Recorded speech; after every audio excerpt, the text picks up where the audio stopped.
de. Anam bunlara bak gelip ne taptılar. Sen de onun için beni öldürecekler. Karnım gel tuttu beni bakmışlar. Dayan. He? Korkma. Korkmayayım.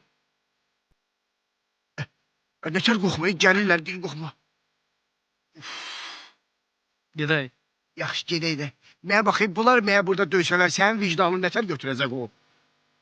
Sen elə bilirsən bu kətdə sən qabaq o çıxan olmayacaq? Düdük. Nə günə salmısan bu uşaqları? Kim verəcək bunun cavabını? Sen elə bilirsən bunların yiyəsi yoxdur. Ölməmişəm mən.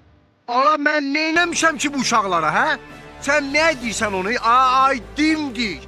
Keçərəm hasardan oyna. Sən ağzın üstünə bir dənə şillə qoyaram. Ağzında bir dənə qızıl çiş qoymaz. Hələ aduzu kişi qoymusunuz. Gör mənim üstümə kimləri gətirib. Mənim tələbələrimi. Hələ buna bax, dişə bax.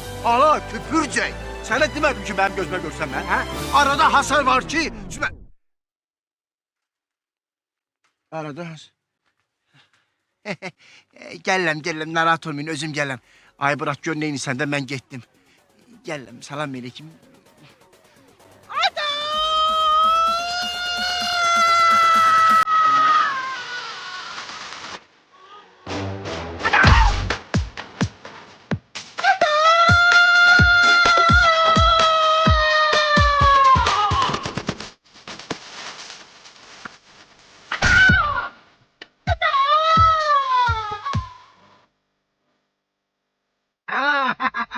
Gelin ne gelin? Kim istiyor bir daha hava odarı? Lapatkalı da indi sen gel. Os!